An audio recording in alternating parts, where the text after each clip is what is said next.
You're watching News 25. Local coverage you can count on. News 25 is brought to you by J.K. Nelson Law, voted Best of Las Vegas. Give them a call, 702-727-9900.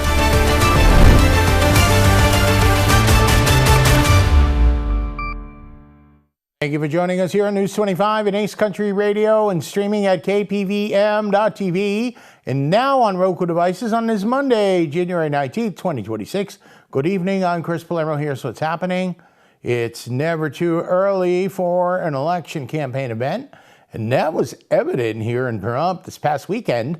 Judge Kimberly Wonker held a meet and greet event Saturday morning to get her message out before the November elections. In News 25 is team coverage in an exclusive interview with the judge.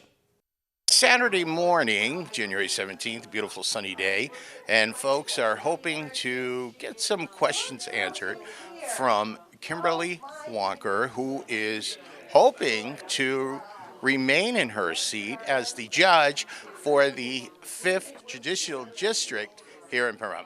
Saturday, January 17th at Our Place Coffee House, an enthusiastic crowd turned out to hear Judge Wonker from the 5th Judicial Court in Pahrump make the case for her to be reelected in that same office. It was standing room only with an overflow crowd. News 25 was there. So I go to every event in every small community that I'm aware of. I go everywhere from Pahrump, Goldfield, Tonopah, Gold Point, Amargosa Valley, Silver Peak, Fish Lake Valley, Railroad Valley.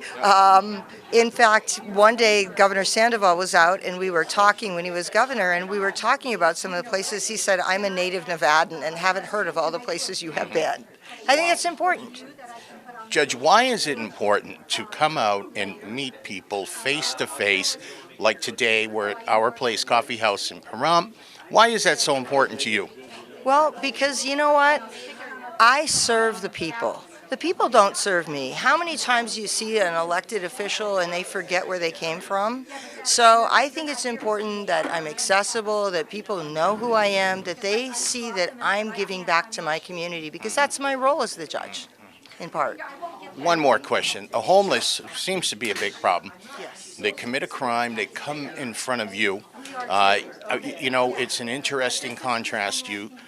There has to be punishment, but you do have to maybe be fair on them. How do you approach that? Well, you raised an interesting question. So, first of all, on the criminal side, we handle gross misdemeanors to capital murders. So usually a trespass charge or something like that would be down at the lower courts. If they get to our court, one of the things we're looking at is, do they have a substance abuse issue? Do they have a mental health issue? If they have a substance abuse issue, we're going to place them in treatment. If they have a mental health issue, we're going to try to get that counseling and treatment. But along with that, so our drug court works with some of the sober living to try to get them off the street. We want people who have addiction issues, mental health issues. We want to fix the problem so that they become productive members of society. Then she took the microphone and spoke for nearly 2 hours. All rise! Please stand and welcome Judge Kim Wonker.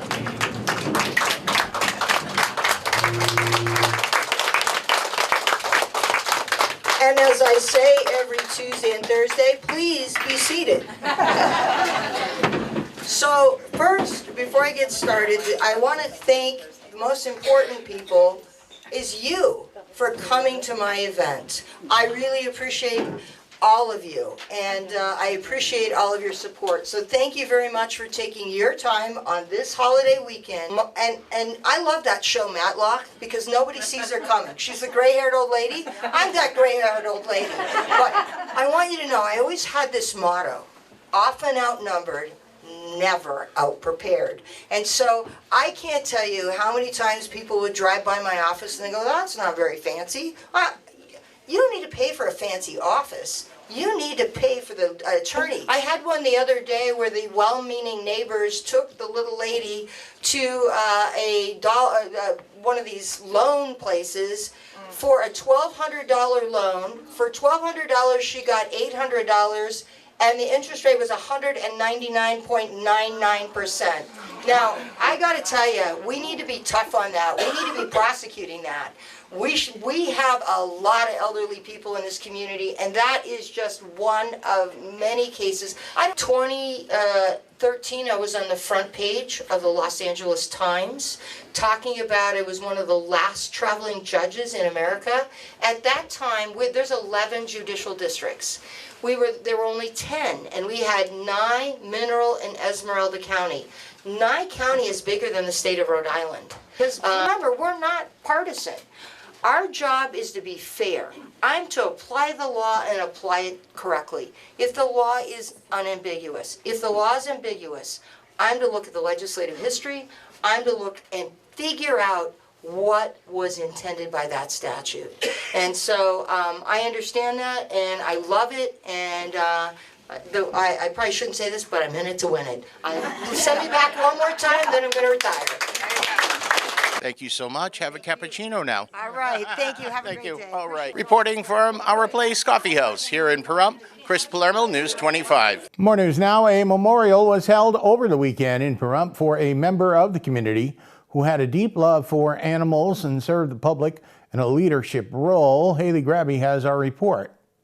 On Saturday, family and friends gathered to honor the life of Kathy Jenkins, holding a memorial service in her memory. The ceremony was a celebration of Kathy Jenkins' life and the lasting impact she made on the communities of Pahrump, Nevada and Oatman, Arizona. Loved ones shared stories, memories, and reflections highlighting her generosity, kindness, and dedication to those around her. Family members say Kathy was deeply connected to both communities, known for her willingness to help others and her ability to bring people together.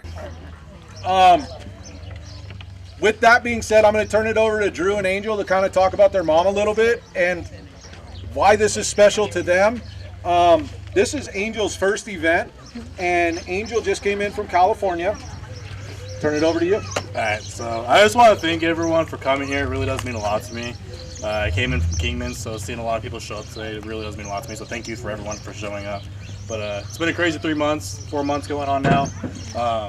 I just recently, so for those that don't know, I work for animal enforcement for the Mojave County Sheriff's Office. I've been doing that since October. And I just recently had a cruelty case that involved burros in the Golden Valley area. And everyone knows who my mom is, so they were very quick to say, hey, Drew, can you take these burros in? And so, man, I pulled my phone out and I typed in my mom's name, and I was like, you know, this was pretty rough. So the first person I called, and it couldn't be my mom, I called Richard, and I said, Richard, you know exactly what my mom would have said if I said, hey, can you come pick these burros up? She'd be right here, right then. So I kind of guilt tripped him into it.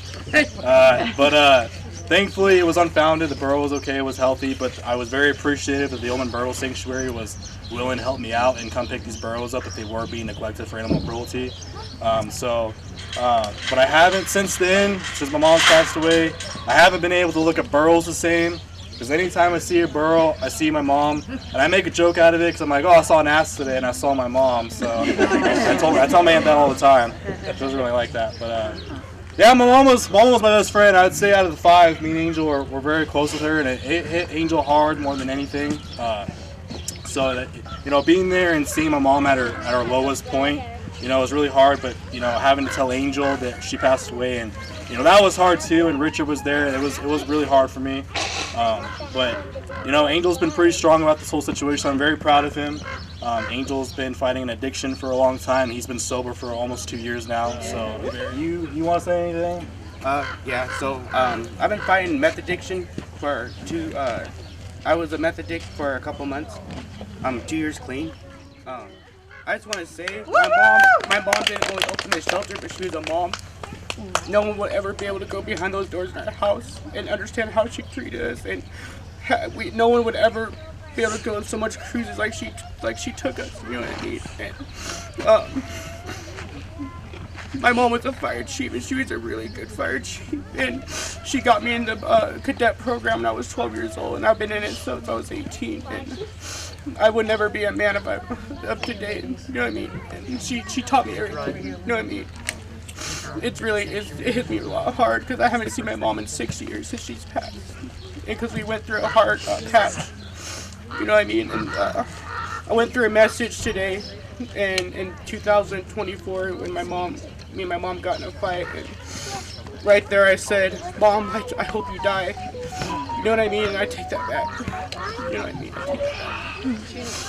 You know what I mean? And that's what's just hitting me hard right now. Your mom loved you very much. Coming up, sports and your weather forecast. You're watching News 25.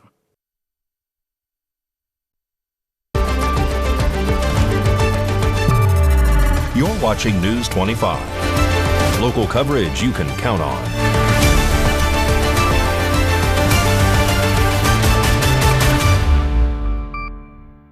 Welcome back to News 25. I'm Chris Palermo. The Vegas Golden Knights are going for their 8th victory in a row. That game is in progress now against Philadelphia Flyers. Mikey has had more in sports.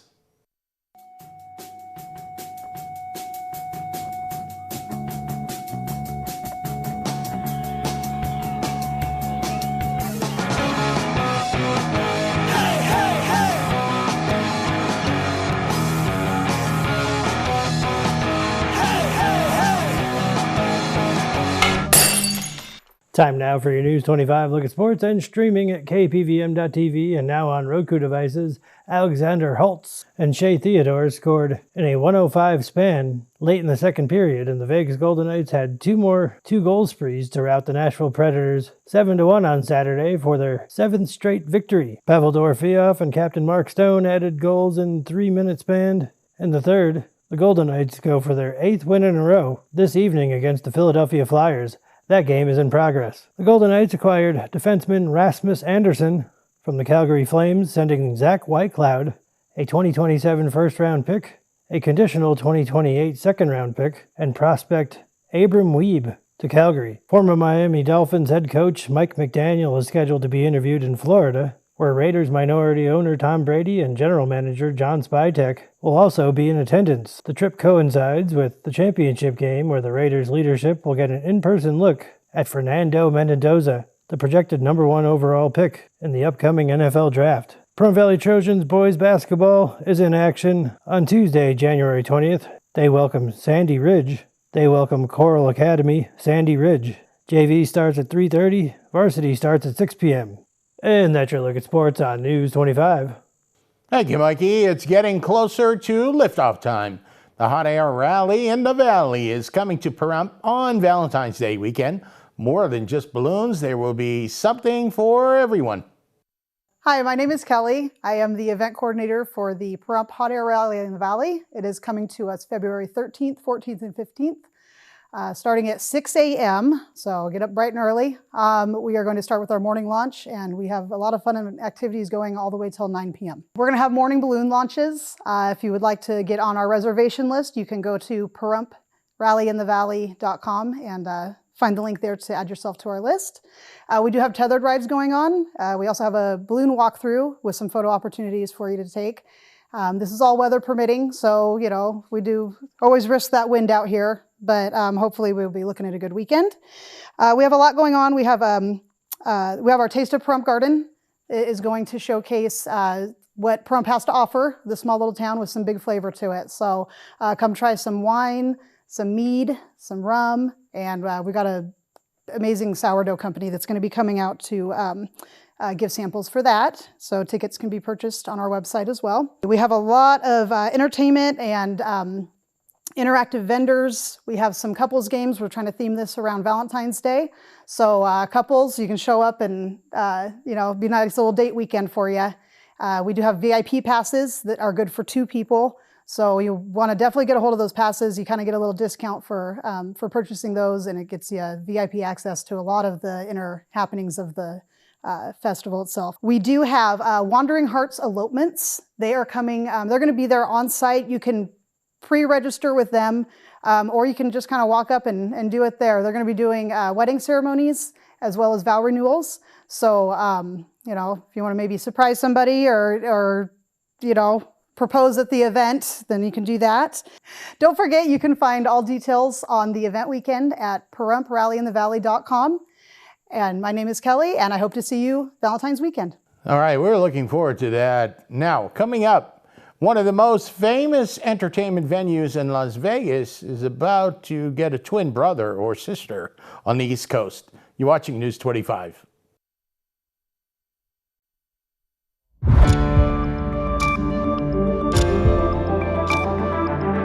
You're watching News 25. Local coverage you can count on. News 25 is brought to you by Mountain West Lawyer, Injury Attorneys, 727-9500. Welcome back to News 25 on this Tuesday. I'm Chris Palermo. A new Sphere could be headed to the East Coast. Sphere Entertainment announced Sunday plans to build a smaller-scale Sphere at National Harbor in Prince George's County, Maryland. The venue would seat about 6,000 people and feature a massive 16 by 16K interior display, along with the company's signature immersive sound and haptic seating technology. Outside the building would be wrapped in a giant LED display known as the Exosphere, showcasing artistic visuals and branded content. Like the Sphere in Las Vegas, the National Harbor location would host original experiences, concerts, and corporate events. The project would be supported by roughly $200 million in state, local, and private incentives. Construction depends on final approval from Prince George's County and the state of Maryland. A completion date has not been yet announced. National Harbor sits on the south side of Washington, D.C., and its developer says the area attracts about 15 million visitors each year. The first Sphere opened in Las Vegas in 2023, seating up to 20,000 people and costing an estimated $2.3 billion. Company executives say the National Harbor project would be the first Sphere built using a smaller scale design. News 25 WeatherCam is brought to you by Lerner and Rowe Injury Attorney's Office in Pahrump. In a wreck, need a check? Call 702-877-1500. That's the Lerner and Rowe Weather Cam. We're looking out from the KPVM TV studios. And did you know the weather data is out? And it was 112 degrees one day. We broke a record, the hottest day in 2025. We're not close to that. Your forecast is coming up.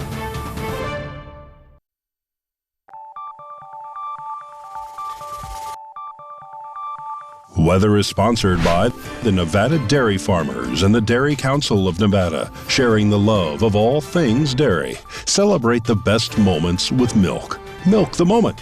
And the weather is also brought to you by the Ponderosa Dairy, Nevada's largest dairy, fresh from our farm to your table.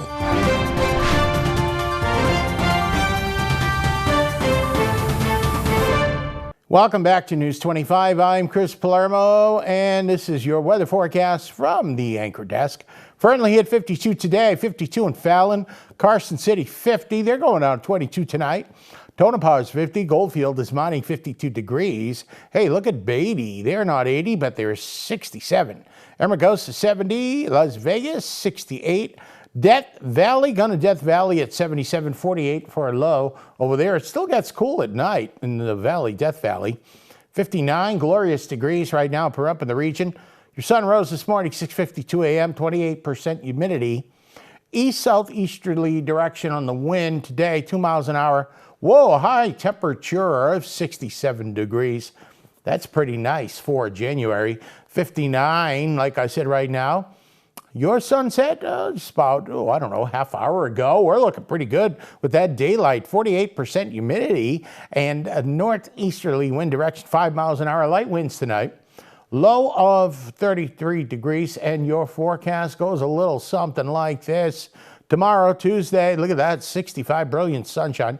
Now, we've got some clouds coming in on Wednesday and Thursday, 62, 63. Friday, 63. Your weekend is looking very good. Saturday and Sunday, 62, 61, 64 degrees.